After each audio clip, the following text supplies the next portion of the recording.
കേരളത്തിൽ ബി.ജെ.പി. ആദ്യമായി നഗരസഭാ ഭരണം പിടിച്ച മുനിസിപ്പാലിറ്റിയാണ് പാലക്കാട്. ആ പാലക്കാട് ഇത്തവണ ഹാട്രിക് വിജയം ബി.ജെ.പി. നേടാൻ കഴിയുമോ എന്ന ചോദ്യമാണ് ഇപ്പോൾ വരുന്നത്.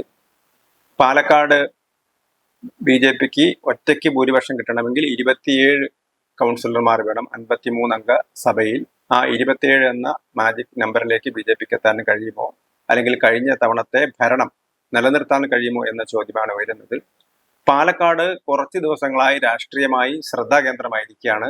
അത് രാഹുൽ മാങ്കൂട്ടത്തിലിനെ കൊണ്ടാണ്. കാരണം പാലക്കാട് MLA ആയിരുന്ന ഷാഫി പറമ്പിൽ പാർലമെന്റിലേക്ക് തെരഞ്ഞെടുക്കപ്പെട്ടതിനെ തുടർന്ന് ആ ഒഴിവിൽ വന്ന ഉപതെരഞ്ഞെടുപ്പിൽ രാഹുൽ മാങ്കൂട്ടത്തിൽ, യൂത്ത് കോൺഗ്രസ് സംസ്ഥാന പ്രസിഡന്റായിരുന്ന രാഹുൽ മാങ്കൂട്ടത്തിലാണ് പാലക്കാട് നിന്ന് വിജയിച്ചത്. ആ രാഹുൽ മാങ്കൂട്ടത്തിനെതിരായിട്ടുള്ള നിരവധി ആരോപണങ്ങൾ വന്നതോടുകൂടി പാലക്കാട് മണ്ഡലമാണ് ശ്രദ്ധാകേന്ദ്രമായത്. കാരണം രാഹുൽ മാങ്കൂട്ടത്തിലിന്റെ MLA പദവി സ്ത്രീപീഡന ആരോപണത്തെ തുടർന്ന് അദ്ദേഹത്തിനെതിരെ കേസെടുത്ത സമയത്ത്, കേസ് വരുന്നതിന് മുമ്പ് പരാതി വന്ന സമയത്തും അദ്ദേഹം രാജിവെക്കണം, നിയമസഭാംഗത്വം രാജിവെക്കണമെന്ന ആവശ്യം ഉയർന്നിരുന്നു. കോൺഗ്രസ് ആവട്ടെ രാഹുൽ മാങ്കൂട്ടത്തിലെ നിയമസഭാ കക്ഷിയിൽ നിന്ന് മാറ്റി നിർത്തുകയാണ് ചെയ്തത്. പക്ഷെ അദ്ദേഹത്തോട് രാജിവെക്കാൻ ആവശ്യപ്പെട്ടിരുന്നില്ല. ഈ സമയത്ത് രാഹുൽ മാങ്കൂട്ടത്തിൽ MLA ആയിരുന്ന ആൾ പരിപാടിയിൽ പങ്കെടുത്താൽ ബഹിഷ്കരിക്കും, അങ്ങനെയുള്ള തർക്കങ്ങളൊക്കെ ഉണ്ടായിരുന്നു. വീണ്ടും ഇപ്പോൾ രാഹുലിനെ കേസിൽ പ്രതിയാക്കിയിരിക്കുന്നു, അദ്ദേഹം ഒളിവിൽ പോയിരിക്കുന്നു.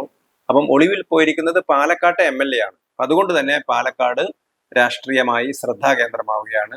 പാലക്കാട് MLA ഒളിവിലാണ് എന്നതുകൊണ്ട് തന്നെ മറ്റ് രണ്ട് കക്ഷികൾ, അത് BJP ആണെങ്കിലും CPM ആണെങ്കിലും വ്യാപകമായ രീതിയിൽ കോൺഗ്രസിനെതിരെ പ്രചരണം നടത്തുന്നുണ്ട്. കോൺഗ്രസ് ശരിക്കും രാഹുൽ മാങ്കൂട്ടത്തിൽ വിഷയത്തിൽ വന്നത്, ഈ വിഷയത്തോടുകൂടി കോൺഗ്രസ് പാലക്കാട് പ്രതിരോധത്തിലായിരിക്കുകയാണ് എന്ന് പറയുന്നത് ഏതാണ്ട് വ്യക്തമാണ്. അതേസമയത്ത് രാഹുൽ മാങ്കൂട്ടത്തിനെതിരെ ശബ്ദിക്കാൻ അധികാരമുണ്ടായിരുന്ന മറ്റൊരു പാർട്ടിയായ CPM, ആ CPM-നെ സംബന്ധിച്ചിടത്തോളം പാലക്കാട് അവർ അങ്ങനെ വലിയൊരു ശക്തിയല്ല. നേരത്തെ CPM-ന്റെ സ്ഥാനാർത്ഥികളൊക്കെ പാലക്കാട് നിന്ന് MLA-മാരായി ജയിച്ചിട്ടുണ്ട്. പക്ഷേ ഇന്ന് CPM വളരെ ദുർബലമാണ് പാലക്കാട് നഗരസഭയിൽ.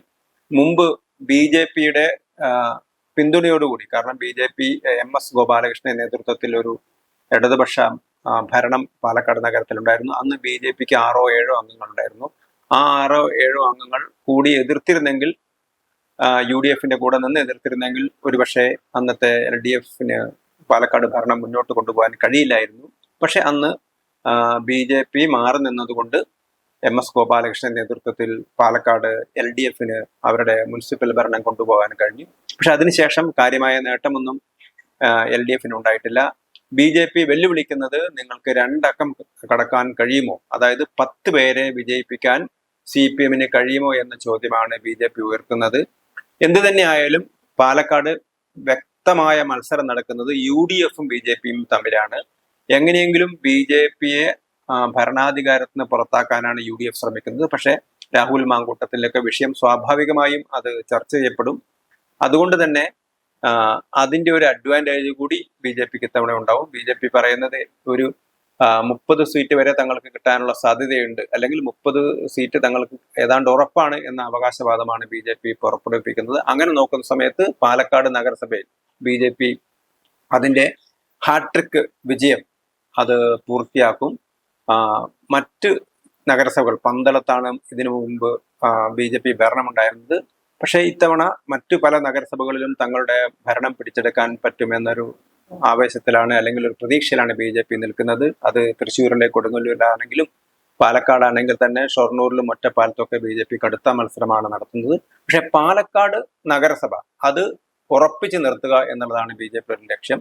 എന്തെങ്കിലും കാരണവശാൽ പാലക്കാട് നഗരസഭയിൽ BJP-ക്ക് ഭൂരിപക്ഷം നഷ്ടപ്പെടുകയാണെങ്കിൽ അത് അവർക്ക് വലിയ സംസ്ഥാന രാഷ്ട്രീയത്തിൽ അത് വലിയ തിരിച്ചടിയാകും. പക്ഷെ അതുകൊണ്ട് തന്നെ BJP-ക്ക് വളരെ ആത്മവിശ്വാസമുണ്ട്. BJP-യുടെ വളരെ അടുത്ത കേന്ദ്രങ്ങൾ, BJP-യുടെ ഉന്നത കേന്ദ്രങ്ങൾ പറയുന്നത് എങ്ങനെയെങ്കിലും BJP-ക്ക് ഭൂരിപക്ഷം നഷ്ടപ്പെടുകയാണെങ്കിൽ പോലും അത് തങ്ങളൊരു 1-ാം കക്ഷി എന്ന നിലയിൽ തന്നെ തങ്ങൾക്ക് വിജയിക്കാൻ കഴിയും. കാരണം ഒരു CPM-ന് 8 സീറ്റ് വരെ കിട്ടാനുള്ള സാധ്യതയേ ഉള്ളൂ എന്നാണ് അവർ പറയുന്നത്. ബാക്കി സീറ്റിൽ തന്നെ BJP-ക്ക് ഇനി അഥവാ 27 സീറ്റ് ഇനി അഥവാ എന്തെങ്കിലും കാരണവശാൽ കിട്ടിയില്ലെങ്കിൽ പോലും തങ്ങൾക്ക് ഒരു 25-ഓ 26-ഓ സീറ്റ് എന്തായാലും കിട്ടും. 25 സീറ്റിൽ ഒരിക്കലും കുറയില്ല എന്നാണ് BJP നേതൃത്വം പറയുന്നത്. അങ്ങനെ നോക്കുന്ന സമയത്ത് കേരളത്തിൽ BJP-യുടെ ഒരു ഹാട്രിക് ഭരണം അത് നേടാൻ കഴിയുന്ന ഒരു സ്ഥലമായിട്ട് പാലക്കാട് നഗരസഭ മാറി എന്ന് നമുക്ക് പറയാൻ കഴിയും.